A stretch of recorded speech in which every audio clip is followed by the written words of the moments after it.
Bom dia, pessoal. Hoje nós vamos continuar aqui com os equipamentos que ajudam na proteção e combate a incêndio. O sistema de chuveiros automáticos é um sistema hidráulico fixo de combate a incêndios. Ele vai ser constituído por chuveiros que são denominados sprinklers, os quais estão regularmente distribuídos por toda a edificação. O sistema consiste na distribuição de encanamentos que são ligados ao encanamento central, do qual saem ramificações desses tubos. Nestas ramificações estão instalados os sprinklers chuveiros, cujo tipo e quantidades variam de acordo com a mercadoria e a área que se deseja proteger. O sistema vai ser alimentado por canalizações aéreas ou subterrâneas, que são os encanamentos de alta pressão. Vão ser conectados a uma casa de bombas e a um reservatório de água próprio, com saídas que entram em funcionamento a partir de uma determinada temperatura. Os sprinklers são dispositivos comandados por um elemento termosensível, que consiste normalmente em um líquido que vai se dilatar com o calor, contido no interior de uma ampola de vidro. Quando ocorre um incêndio, a temperatura no ambiente sobe até o ponto de acionar o sprinkler, e caso as chamas se espalhem, mais de um sprinkler vai entrar em ação, As temperaturas de acionamento dos sprinklers são definidas com base na temperatura máxima permitida para o ambiente que se deseja proteger. Cada faixa de temperaturas é codificada por cores, de acordo com o tipo de elemento termosensível utilizado. A temperatura de acionamento do sprinkler deve ser próxima à temperatura máxima permitida para o ambiente, com a margem de segurança de no mínimo 20 graus a mais. Existem muitos tipos de sprinklers e, utilizando os modelos apropriados, esses podem ser instalados em edificações residenciais, escritórios, bancos, indústrias, teatros, estabelecimentos comerciais, hospitais e até hotéis. De acordo com a Instrução Técnica número 26 de 2011 do Corpo de Bombeiros de São Paulo, os sistemas fixos de gás carbônico, ou CO2, são utilizados em locais em que o emprego de água ou outro agente extintor convencional é desaconselhável. As situações em que esses agentes podem causar danos adicionais aos objetos ou equipamentos contidos nas edificações se indica a utilização do sistema fixo de gás carbônico. Como exemplo, temos os equipamentos energizados ou os depósitos de produtos inflamáveis. Os sistemas fixos de CO2 diferem entre si pela maneira como é realizado o armazenamento do gás carbônico. Eles são classificados como sistemas de alta pressão ou de baixa pressão. Cada um desses tipos de sistema tem suas particularidades que nós vamos passar a explicar agora. Os sistemas fixos de alta pressão utilizam cilindros individuais para armazenar o CO2 e possuem uma capacidade de até 4.000 kg de gás. Esses sistemas são constituídos basicamente por tubulações de distribuição do CO2 que vão se estender até o local de risco e por bicos nebulizadores dimensionados para uso específico, seja para aplicação local ou para inundação total.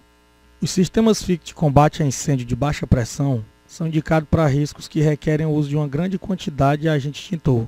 Desses sistemas, a quantidade de CO2 é realizada em tanques, que podem ter capacidade de até 60.000 kg, ou seja, 60 toneladas desse gás.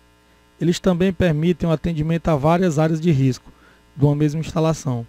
A composição base é dada por um tanque de armazenagem, uma unidade autônoma de refrigeração, as válvulas, as tubulações que conduzem o agente extintor e os bicos nebulizadores que são dimensionados para cada tipo de aplicação, seja local ou inundação total.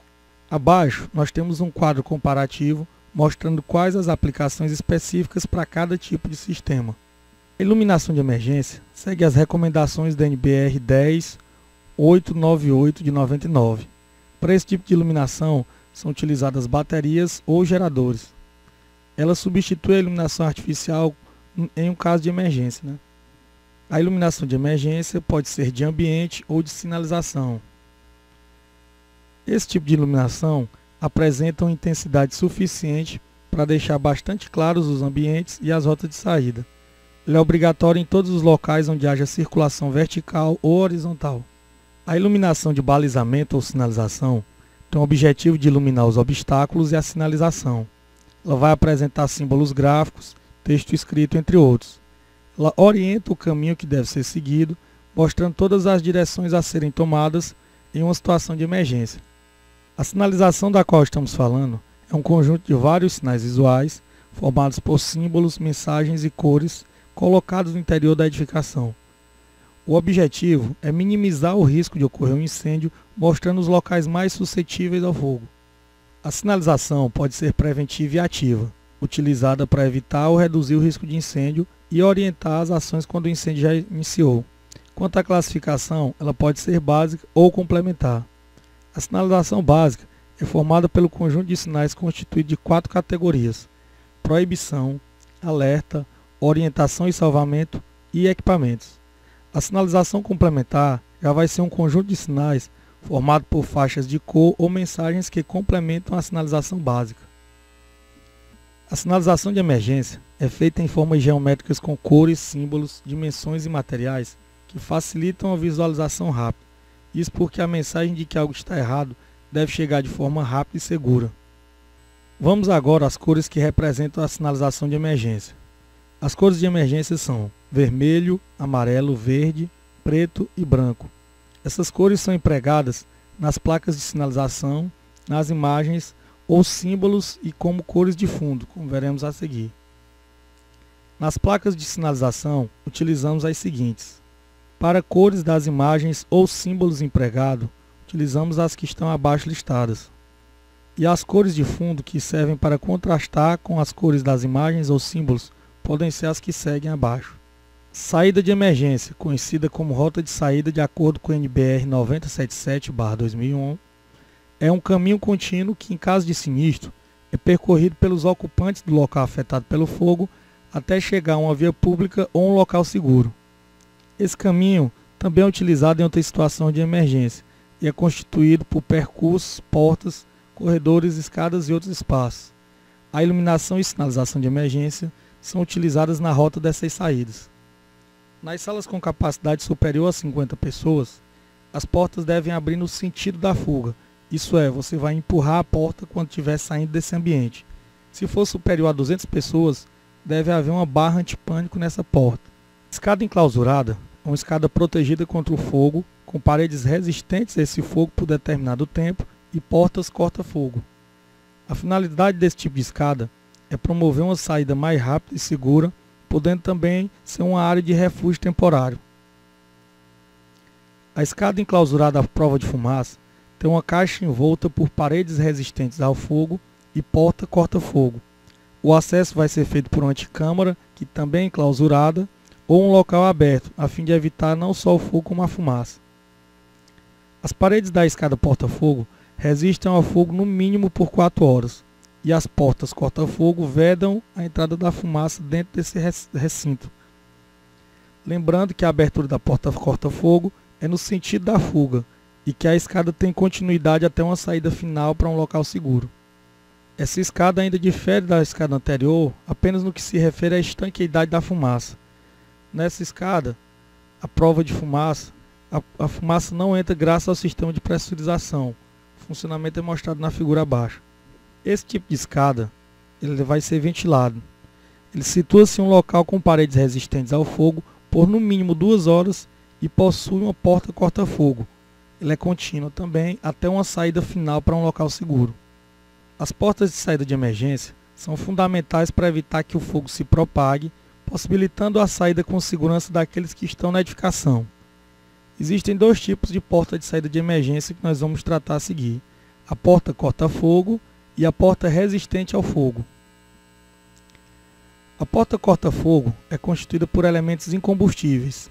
Ela deve ser resistente ao fogo por um tempo mínimo, impedindo ou retardando a propagação do fogo, calor, fumaça ou gases.